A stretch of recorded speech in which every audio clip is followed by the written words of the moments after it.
안녕하세요. 서울에 사는 30대 초반 여성입니다. 작년 겨울을 특히 힘들게 보냈는데 이유는 제 시어머님 때문이었습니다. 더 이상 상처받지 않고 편안히 살고 싶어서 많이 기도했지만 정말 한 번도 제가 생각한 대로 사건이 흘러가지 않았던 것 같습니다. 이것이 인생인지 여전히 많은 생각이 머릿속을 스쳐 지나가네요. 오늘은 내가 겪었던 모든 일을 솔직히 이야기해 보려 합니다. 누군가에게 이렇게 이야기한다면 마음이 편안해질 것 같아서요. 끝까지 잘 들어주시면 정말 감사하겠습니다. 나와 남편은 친구 소개로 만났습니다. 저는 일반 회사원이었고 남편은 저보다 3살 더 많았어요. 남편은 고등학교 선생님이었죠. 처음 만난 순간부터 남편에 대한 생각은 정말 좋은 사람이고 아이들을 진심으로 사랑하는 멋진 선생님이라는 것이었어요. 그는 굉장히 순하고 착한 사람이었고 자기 개발에도 열심히 했어요. 그런 멋진 사람을 아직도 본 적이 없는 것 같습니다. 봉사활동도 열심히 하고 항상 올바른 선택을 했기 때문에 저는 존경할 만한 사람으로 여겨요. 서로 연애를 시작하고 저는 자신있게 남편을 우리 부모님께 소개했고 당시 우리 부모님도 너무 좋아하셨어요. 가족 이야기 중 함께 즐기고 있었는데 요새 어떤 청년이 있냐는 말에 놀라시기도 했고요. 다만 제 집은 아버님이 무역 사업을 하시면서 여유가 있었던 반면 다른 남편의 집은 그렇지 못했다는 점이 좀 서로 다른 면이었어요. 살아온 환경과 생각하는 방식도 많이 다른 것 같아서 하루 정도 그 부분을 생각해 보았어요. 결국 평생 함께 할 사람은 좋은 사람이어야 한다는 생각을 하고 그 남자와 결혼해야겠다는 결론을 내리게 되었죠. 결혼 이야기가 오가던 중에 남편이 저희 집에 온 적이 있었고 부모님 앞에서 곤란한 표정을 하며 조심스럽게 말씀을 꺼내게 되었어요. 그렇게 이야기를 하던 중에 저녁 시간이 되어서 죄송합니다. 너무 사랑하는 수빈이와 결혼 얘기가 오가고 있고 어머님과 아버님도 저를 너무 좋게 대해주시어서 감사한 마음뿐입니다. 다 너무 좋은데, 정말 좋은데 결혼 전에 미리 말씀드리는 것이 적절하다고 생각하여 찾아왔습니다. 사실 제 어머니가 2년 전에 사기를 당해 우리 가정에 상당한 빚이 있습니다. 저도 외아들로서 그 빚을 책임지고 조금씩 갚아나가고 있지만 결혼 후에 수빈이도 그 빚에 부담을 느낄까봐 염려스럽습니다. 수빈이가 오롯이 행복을 누릴 수 있도록 최선을 다해 빚을 갚고 결혼하는 것이 더 좋은 선택이라고 생각했습니다. 어머님과 아버님은 이에 대해 어떻게 생각하십니까? 갑작스런 이야기를 해서 죄송합니다. 용기를 내서 말해줘서 고맙습니다. 말하기까지 얼마나 많이 고민했을지 상상도 되네요. 솔직히 말해서 정말 고맙습니다. 결혼할 만한 사람 중에는 숨기지 않은 것 같았어요. 역시 이 배우자는 다른 젊은 사람들과는 다르죠. 그래서 어느 정도의 빚이 있는지 궁금한데 크지 않습니다. 제가 책임지고 모두 갚을 수 있을 정도입니다. 오래 걸리지 않을 거예요. 정말 열심히 돈을 모으고 있어요. 제 말 믿어주시고 흔들림 없이 지지해주세요. 당연히 그렇게 생각하신다면 좋겠네요.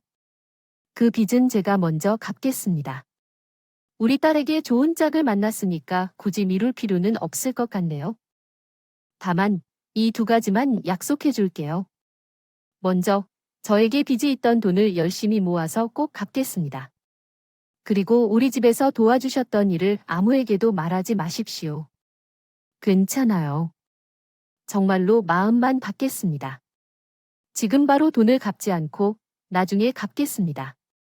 오늘은 우리 집에 변호사가 잠시 오실 예정이니 걱정하지 마세요. 결혼하게 되어 우리 딸을 잘 부탁드리고 감사합니다. 정말로 감사합니다. 남편은 제가 알지 못했던 어머니의 빚에 대해 이야기했고 솔직하게 말하는 남편을 아버지가 칭찬해 주셨어요. 그래서 거의 아들처럼 대하듯 챙겨주셨습니다. 남편도 우리 집에 자주 와서 아버지와 말동무로 지내기도 했고요. 그런 식으로 우리는 아버지의 지원 덕분에 몸도 마음도 가벼운 결혼을 할 수 있게 되었습니다. 남편은 언제나 장인어른께 은혜를 갚아야 한다고 말하는 듯해요. 정말 정성을 다해 아버지와의 약속대로 우리가 빚을 갚아준 사실을 아무에게도 말하지 않은 것 같더라고요. 들어보니 시댁에는 본인이 스스로 돈을 구해 갚았다고 말한 것 같더군요.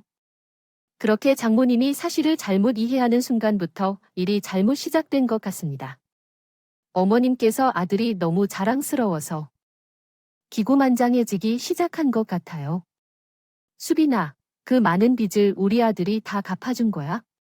그럼으로써 웬만한 사람보다 열심히 살아서는 안 된다는 거야? 우리 아들은 정말 능력 있는 아들이야? 처음에는 며느리가 좋은 직장에 속하고 있고 또한 사도 어른께서 사업을 크게 하신다고 계셔서 과분하게 생각했었는데 아이를 다시 생각해보니 그렇지 않았어요. 오히려 때때로 우리 아들이 부족한 부분이 있을 때가 있죠. 사람은 인성이 중요하다고 말씀하시면서 자주 그러셨어요. 저도 아빠의 말씀을 따라 굳이 언급하고 싶진 않아요.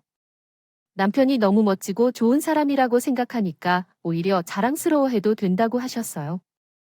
세워주셨던 것 같아요. 그 정도였어도 좋았을 텐데 시어머님은 이제 남편이 너무 아까워지기 시작하셨나 봐요. 이제는 우리 집에 남편과 함께 가는 것도 싫어하시더군요. 처음에는 과분한 며느리가 들어왔다며 좋아하셨는데 사람의 마음이라는 게 참 그렇죠. 하루는 시댁의 남편과 같이 있다가 그날 우리 아빠 생신이라 친정으로 넘어가야 하는 상황이었어요. 그때부터 트러블은 시작되었습니다. 엄마, 이제 우리 가볼게요. 장인어른이 생신이라서 저녁 식사 예약해 두었거든요. 벌써야, 오늘이 사돈얼 생신이신 거야네. 어제 와서 잘 쉬었다 가요. 엄마, 우리 가면 한숨 주무셔요. 아들아, 꼭 하야 할 필요가 있니? 그냥 하룻밤만 더 자고 가면 어때? 요즘에는 사위를 불러서 케이크를 불러 밥을 먹는 건 어떨까? 외식을 하고 후루룩 마시고 하는 것도 괜찮지만 그냥 수빈이가 있는 곳에 가는 건 어때? 수빈이가 딸이니까 사돈 어른도 수빈이를 더 기다리실 걸 거예요. 수빈이 혼자 가는 건 좀 그렇지 않을까? 장인어른 생신이니 혼자 보내기엔 애매하네요. 엄마. 다음 주 평일에 저녁을 먹으러 드릴게요. 사혼의 장소에 가기엔 오늘은 가볼게요. 생일이라거나 그런 것 없어요. 솔직히 말하면 우리 아들은 꿀릴 것도 없고 나한테는 최고의 아들인데 왜 거기 가서 굽신하는지 이유를 모르겠어. 용돈도 드리고 비위도 맞춰드려야겠네요. 할 거 없어요. 어머니, 그건 아니에요. 생신 축하를 받는 것이 왜 불편한 거죠? 이제는 결혼했으니 수빈이의 부모님이 내 부모님이잖아요. 엄마, 생신 때 혼자 오셔서 저 혼자 밥 먹고 가시는 게 좋으실 거예요. 생신이신데 용돈을 주는 것도 맞고, 뒤는 뭐예요? 장인어른이 그러신 분이에요. 기본적인 예의를 지킬 것은 제가 지키게 해주세요. 이기적으로 말하지 마세요. 남편이 이 말을 끝으로 저를 데리고 친정으로 향했어요. 결혼 전과 어머님의 반응이 많이 달라서 조금 당황스럽기도 했습니다. 갑자기요. 꿀릴 것 없이 최고의 아들이라는 생각이 나서 장인어른의 생일을 챙겨주지 말라고 하신 게 어떤 심각한 심부름이 분명히 있었나 봅니다. 남편이 말했을 때 정확히 제가 생각했던 것과 같은 생각을 하고 있다는 걸 듣고 놀랐어요. 본인이 빚을 말끔히 갚아줬다고 생각해서 아무것도 안 보이는 것 같다고 생각했는데 본인이 잘 할 거라고 말했어요. 그래서 친정으로 향하는 길에 있을 때 남편은 계속해서 미안하다고 사과하며 사실 그 강경한 태도가 믿음직스러워서 남편에게 화를 내지 않았어요. 그날은 잘 마무리되었지만 그 이후로 어머님의 행동이 더 심해지셨어요. 집에서 혼자 생각해보니 너무 억울하고 아들이 아깝게 느껴지는 모양입니다. 꼭 저희가 친정에 있는 경우에는 일들이 벌어지곤 했습니다. 매주 친정을 방문하는 것도 아니었고 아버지와 저, 그리고 남편 모두가 바빠서 한 달에 한 번 정도만 방문했는데 그것조차도 싫어하시는 분들로 보였습니다. 어느 날 저와 남편이 친정에서 밥을 먹고 있는데 시어머니께서 전화를 하셨습니다. 저희 부모님은 거실에 계시고 남편은 식탁에서 전화를 받았습니다. 그런데 어머니가 말했습니다. 무슨 일이세요? 아이고, 나 죽는다. 배가 아파가네. 배가 왜? 어디 아프세요? 어디에 가시려는 건가요? 말씀해 주세요. 어머니께서 어떤 것을 잘못 먹고 급체되신 것인지 모르겠지만 죽을 것 같습니다. 전신이 얼음 조각처럼 차가워요. 저 죽을 것 같아요. 급히 119에 전화해야 할 것 같은데 지금 아주면 안 될 것 같아요. 아니요, 엄마. 지금 넘어갈 것 같아요. 잠시만 기다려 주세요. 아셨죠? 어머님은 장이 꼬였는지 급체를 하셨는지 배가 너무 아파서 죽을 것 같다고 하셨고 남편은 혼자 시댁에 간다 하셨는데 저는 어머님이 편찮으신데 당연히 함께 가야 한다며 길을 나섰어요. 급하게 나오느라 저희 부모님께도 대충 인사드리고 친정에 도착한 지 2시간 정도 되었는데 가면서 병원 응급실에 자리가 있는지 궁금합니다.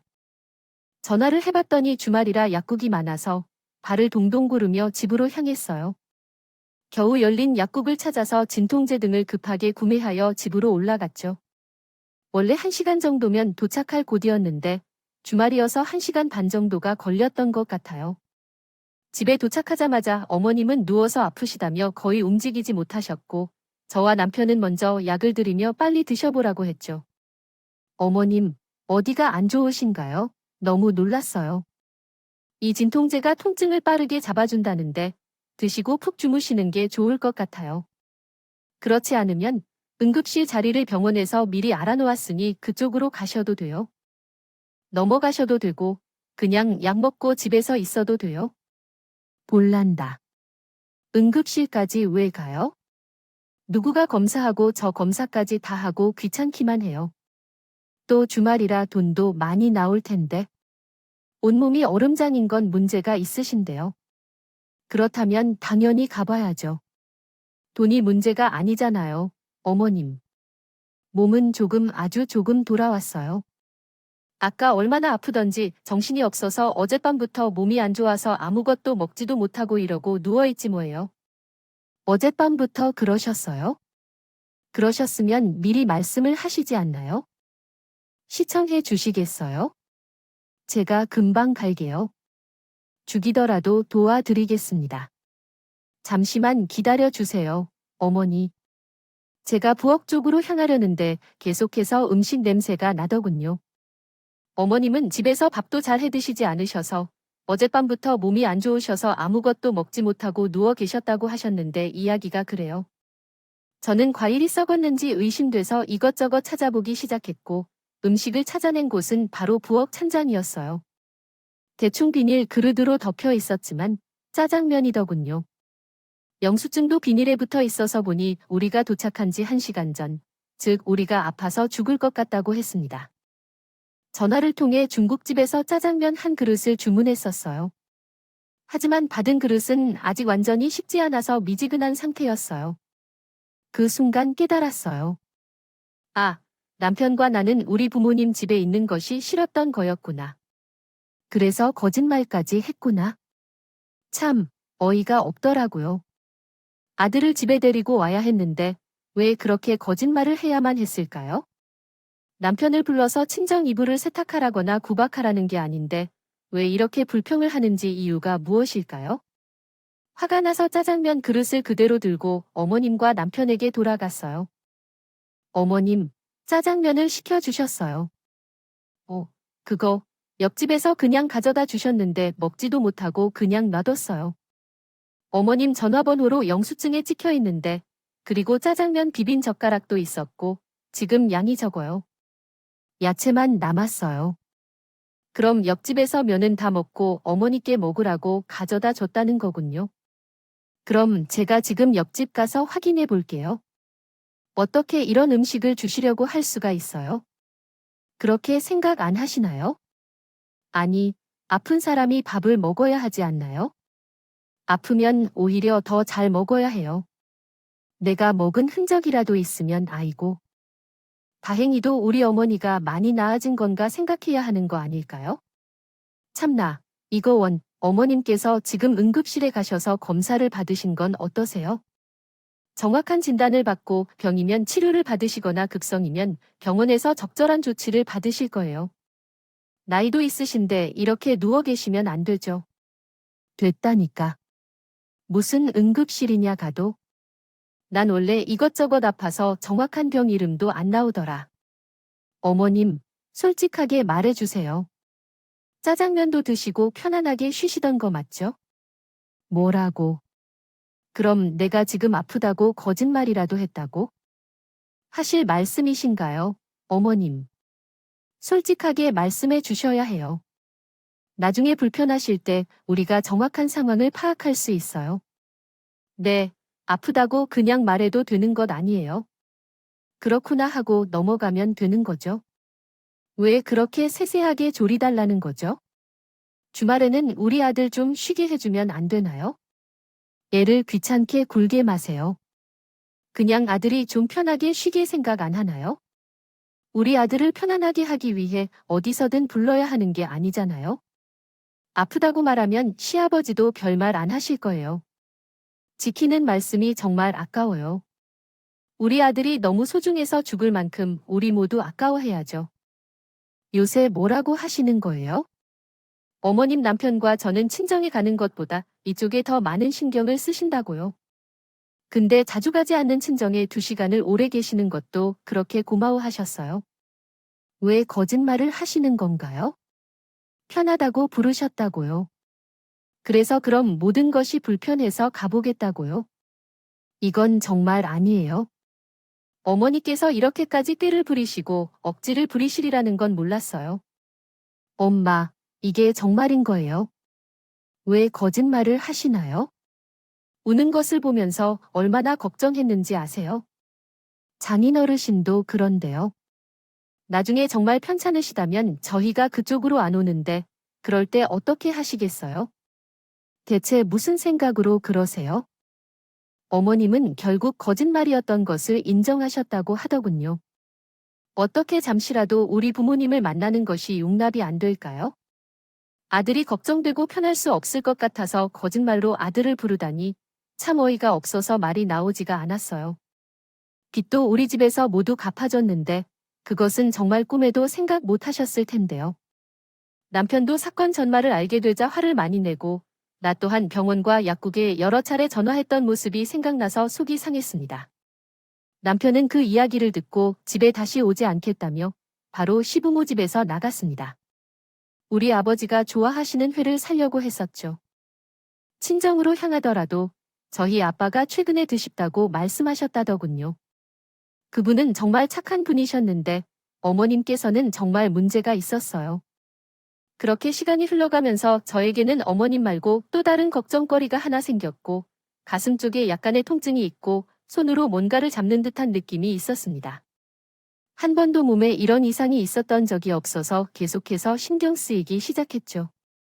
그런데 남편에게 말했더니 바로 병원에서 검사를 받으러 가자고 하더군요. 유전적으로 부모님께서 아신 병도 없고 친척 중에서도 해당 사례가 없는데 혹시 일상적인 스트레스나 피곤함으로 인한 것일지도 모르겠다고 생각해요. 이런저런 생각에 걱정이 가득해지더군요. 그렇게 저를 많이 아쉬워하던 남편은 바로 병원을 예약하여 검사를 받으러 갔습니다. 저는 속상한 소식을 듣게 되었어요. 김수빈님 맞으시죠? 라고 말씀드리면서 죄송하지만 검사 결과가 좋지는 않습니다. 너무 놀라지 마시고 들으셨으면 합니다. 네, 제가 무슨 심각한 병이라도 유방암 초기입니다. 조기 발견은 그냥 넘기기 쉬운데 이렇게 바로 와서 검사를 받으신 것은 다행이에요. 우리나라 여성들이 가장 많이 겪는 암이기도 하고 종류는 충분히 완치할 수 있어 큰 부담되지 않아요. 지금 이 상황에서 목숨을 잃거나 당장 몇 개월 내에 돌아가시는 일은 없습니다. 하는 일은 드물어요. 기본적인 치료는 수술이기 때문에 추가적인 검사를 조금 더 진행하고 자세한 수술 날짜와 예상 효과 등에 대해 이야기를 나누면 좋을 것 같습니다. 유방암에 걸렸다는 말씀이시죠? 정말 완치가 가능할까요? 유방암 수술이라는 것 자체가 완치를 목표로 합니다. 정기검진으로 발견되는 경우도 많아요. 거의 98%는 초기에 완치가 가능합니다. 검사를 잘했어요. 저는 유방암 초기 환자였습니다. 수술도 가능하고 완치도 가능하다고 하여 조금 마음이 놓였지만 100% 성공을 장담할 수 없는 것을 알기에 걱정도 많이 되더라고요. 평소에는 잔병 치레도 잘 하지 않았는데 갑자기 암 환자가 되어 너무 놀랐습니다. 남편에게 말했더니 남편도 나보다 더 겁을 먹고 눈이 빨개졌어요. 자기가 모든 것을 잘못했다며 저에게 사과하고 그때서야 잠깐 웃음이 나더군요. 추가적인 검사를 받기 위해 입원을 하고 빨리 수술 일정을 잡도록 하였습니다. 의사가 빨리 치료하는 것이 좋다고 하셨지만 즉시 수술을 받는 것은 아니고 어느 정도 기다렸습니다. 부모님께 말씀드리니 걱정하셔서 한 달 뒤에 달려오셨고 상황을 설명해드렸습니다. 이해했습니다. 다음은 교정된 문장입니다. 그래도 안심하시는 것 같아 다행이에요. 그렇게 수술 전에는 집에서부터 조심하며 병원으로 퇴원하기로 했죠. 비록 심하지 않고 중한 상태는 아니었지만 막상 암이고 수술한다고 하니 마음도 싱숭생숭하고 이 생각, 저 생각이 많이 들더군요. 이 와중에도 남편은 정말 한결같이 저에게 잘해주었어요. 제가 어딜 가든지 한 달에 데리러 오고 데려다줬고 저희 부모님께도 매번 전화를 드리고 맛있는 것도 사다 드리고 최선을 다하는 모습이었습니다. 시어머님께는 수술한다는 것을 괜히 말하고 싶지 않아서 말씀드리지 않은 상태였는데 이 모든 사실을 알게 되는 날이 오는 그날, 어머니를 모시고 외식을 하러 가는 날, 아니, 뭐야? 수빈아, 너 어디야? 아프니? 이 병원 서류가 다 뭐야? 근데, 아니에요. 아니, 이게 뭐야? 여기 병원에서 소리에 너 이름 떡하니 써져 있는데. 뭐라고? 유방암, 진짜인가? 어머니는 차 뒷좌석에서 병원 서류를 발견했던 거였고 남편은 당황해서 바로 빼둬서 가져갔어요. 뭔 소리야? 예전에 그러긴 했을지도 몰라 조심하라고 나온 안내문이란다. 괜한 걸로, 그래요. 엄마는 주세요. 빨리 일어났는데 구석에 있는 걸 또 어떻게 그렇게 응시하면서 물었어요. 어떤 주의해야 할 안내문이냐? 너 엄마에게 거짓말을 한 건가? 날짜도 몇 일 안 된 것 같은데 너 엄마에게 거짓말하면 안 돼. 수민이도 제대로 말을 못 하잖아. 유방암에 걸렸다는 게 맞아? 응, 거짓말을 하는 사람은 거짓말을 해야지. 제 어머님, 맞아요. 미리 말씀 못 드려서 죄송합니다. 괜히 걱정 끼치고 싶지 않았어요. 그래도 아주 초기라서 수술하면 완치된다고 하니 말이 끝나기도 전에 시어머니 제 말을 가로챘다. 화를 내는 말투로 시작하시더라도 이렇게 말하시면 안 돼. 아이쿠, 정말요. 왜 말을 안 하냐고요? 여태까지 우리 아들 챙기는 게 무시된 거 아니야? 그리고 사전에 완치된다는 게 무슨 완치? 암 환자면 부작용이 많이 일어날 수도 있고 일생 동안 주의해서 살아가야 할 수도 있는데 그걸 우리 아들에게 하라는 건데. 난 우리 아들을 얼마나 소중하게 키운 줄 아냐? 평생 동안 챙기게 하라는 거야? 응, 엄마, 왜 그런 말을 하세요? 수빈이가 말했어요. 그리고 저도 들었어요. 수술을 하면 무조건 완치된다고 했어요.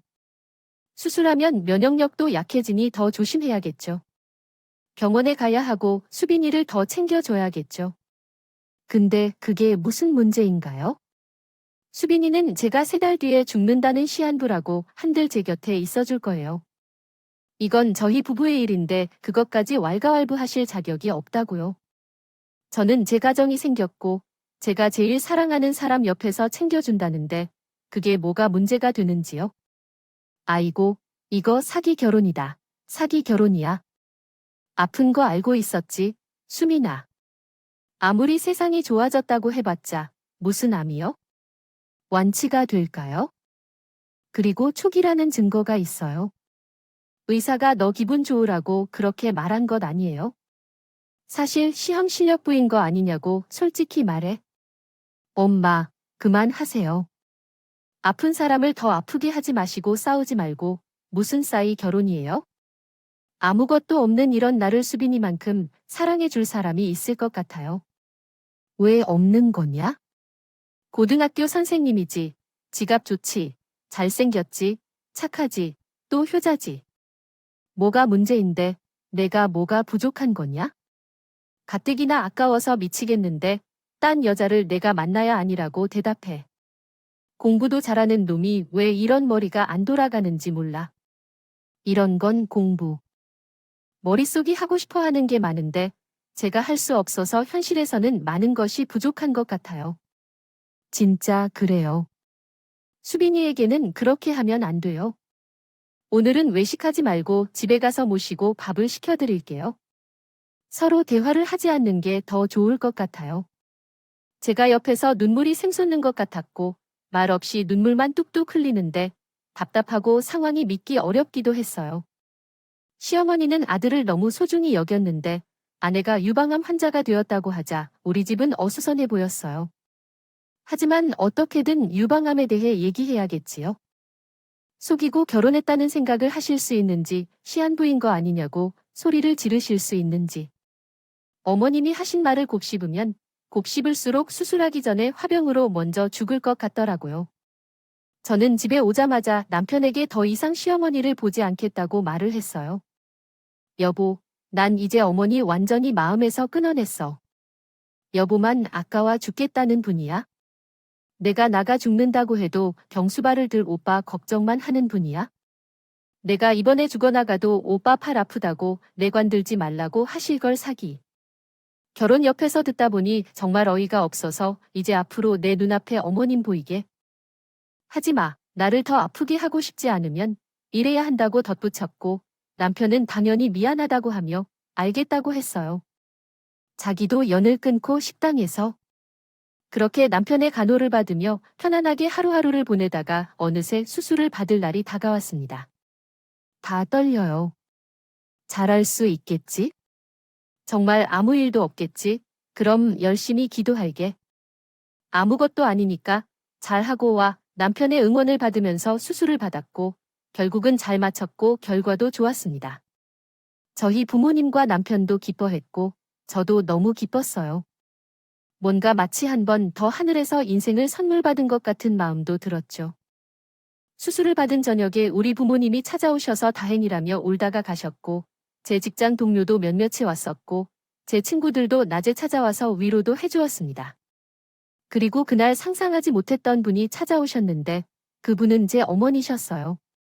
그를 보자마자 남편은 제 눈치를 살피더니 일어서서 어머님을 보고 계셨어요. 아니, 엄마, 여기 어떻게 오셨어요? 오늘 수빈이 수술을 받아서 좀 쉬어야 할 거예요. 말씀하실 일이 있으시다면 다음에 하세요. 지금은 좀 쉬는 게 좋을 것 같아요. 제가 연락드리겠습니다. 아니에요. 여보, 어머님, 들어오세요. 하실 말씀이 있으시다고요. 하셨지만 끝까지 말씀이 없으시고 계셨습니다. 괜찮아요. 네, 그럼 아들아, 잠깐 나가 있어. 수빈이에게만 하고 싶은 말이 있어서. 아니, 그래도 저도 있어야지. 여보, 괜찮아요? 잠깐 가서 커피라도 한 잔 마시고 와. 오늘 힘들었잖아, 어머님. 들어오세요. 말씀하세요. 저는 사실 이때까지만 해도 어머님이 사과를 하려고 하시는 건가 생각했어요. 진지하게 하신 말이 있다고 하신 건 처음이라서요. 그런데 남편은 병실 밖으로 나갔고 저와 어머님은 오랜만에 둘이 마주하고 앉게 되었어요. 수술 잘 됐니? 네, 어머님. 갑자기 무슨 일로 말할 것이 있다고 해서 왔어요. 나는 실제로 점집에도 다녀보거나 무당을 만나본 적이 없다. 걱정이 많이 되어서 그런데 하나같이 무엇이라고 하는지 말해주는데 기분 나쁘게 듣지 말고 다 이혼하라고 하더라. 우리 아들이 너무 어려워진다고 하더라. 그런데 우리 아들만 생각해서 하는 말이 아니야? 너까지도 계속 아프고 문제가 많이 생기게 되겠다고 하더구나. 구설수에 무슨 일이 꼬인다고, 아차, 임신도 안 된다더라. 둘이 결혼하기 전에 궁합이라도 미리 살펴봤어야 했는데 너희 집이 여유가 있다는 말에 관심을 보이는 거로 보아 이건 정말 우리 아들의 엄마가 아닌 것 같아. 그냥 어른의 입장에서 말해주는 거야.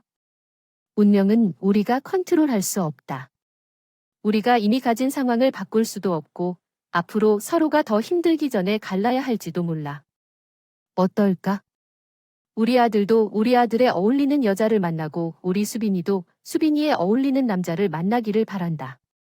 당신이 이야기하러 여기까지 오신 것을 보면 이보다 더 중요한 말이 어디 있겠어? 기분 나쁘게 듣지 마라. 진심으로 하는 말이니까 정말 안 되겠네. 저기, 이제 어머님이라고 하지 않을게. 제가 지금 제 정신이에요. 제가 암 수술을 한 뒤에 누워있는 것조차 안 보여요. 하지만 오셔서 하는 말이 이혼을 권유하는 거 맞나요? 사탄도 이렇게까지 안 하겠어요. 그렇게 귀한 아들한테 물어봐야겠네요. 엄마 따라갈래나? 따라올래? 저는 도저히 당신 같은 사람하고 상종 못하겠습니다. 아무리 30년 따로 살다가 만났어도 그래도 내 부모라고 생각하고 잘하려고 했는데 이거 어른이 어른 같아야 대접을 해주죠. 오히려 제가 아픈 게 다행이다 싶네요. 당장 나가주세요. 제발요. 아줌마, 너 말 다 했니?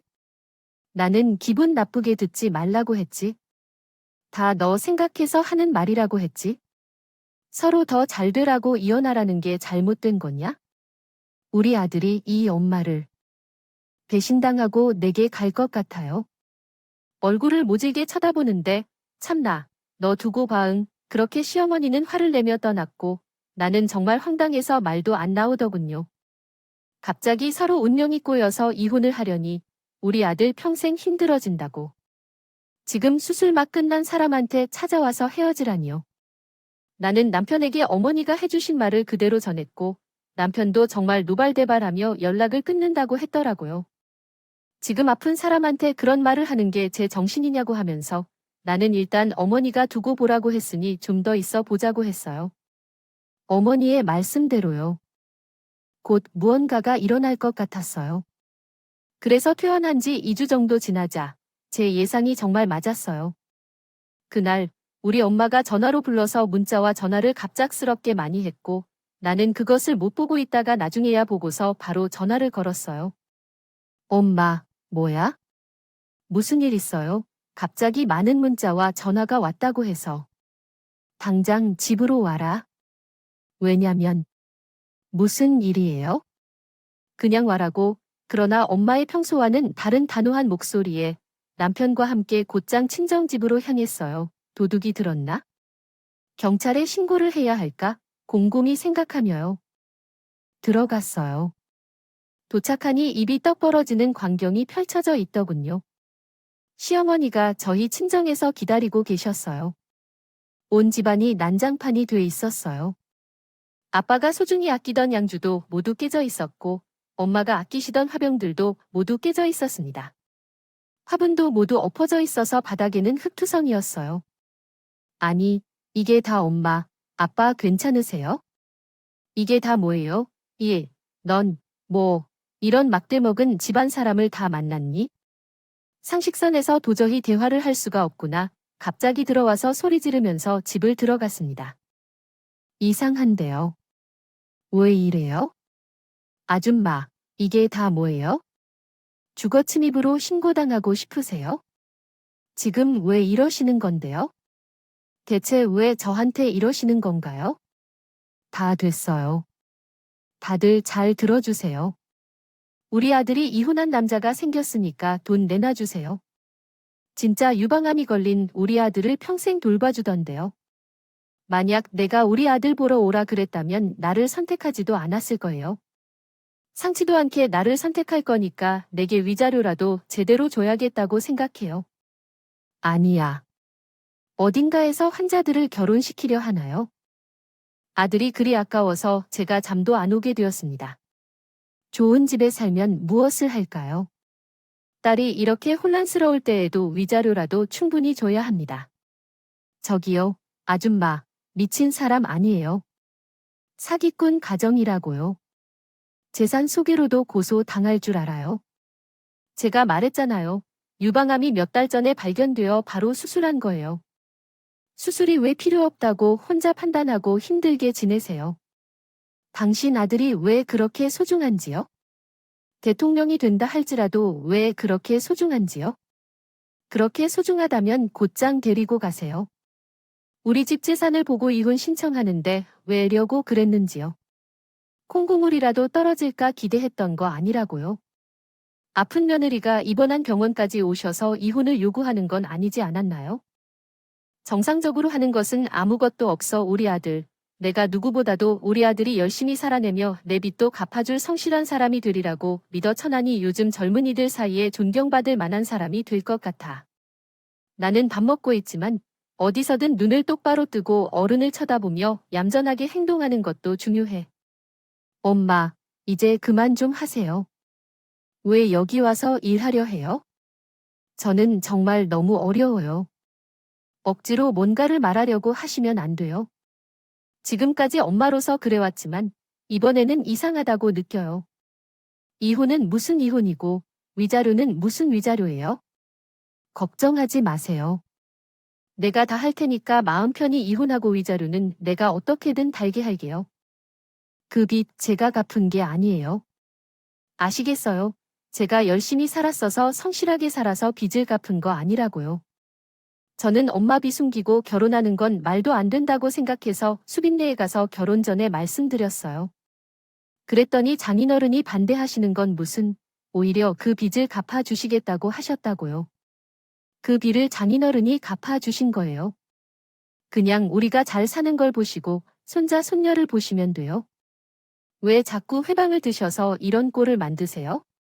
그 돈도 이상한 술집에서 일하는 아저씨를 만나서 사기당한 거잖아요.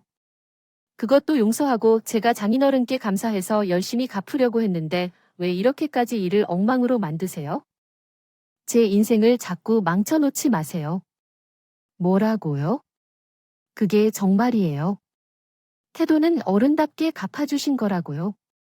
사내 변호사 옆에 두고 갚아주신 것까지도 증거가 다 남아있어요. 이제 조금 제 엄마 아니라 생각하고 살겠습니다. 어디 가서 그 아저씨랑 붙어먹고 사시든 24시간 춤추러 다니시든 마음대로 하세요. 저는 더 이상 개입하지 않겠습니다. 나중에 돌아가신다 해도 찾아뵙지 않을 것 같습니다. 아이고, 찾아낼 수 있을 거예요. 제가 신뢰를 범했네요. 이렇게 제 피까지 갚아주신 줄도 모르고 우리 아들이 카푼 줄 알고 큰 도움이었다고 생각했습니다. 소리를 뻥뻥 쳤으니 이제 제가 오늘 집 다 치고 가겠습니다. 정말 죄송하고 감사합니다. 염치가 없었네요. 되었습니다. 이제야 다 알게 됐네요.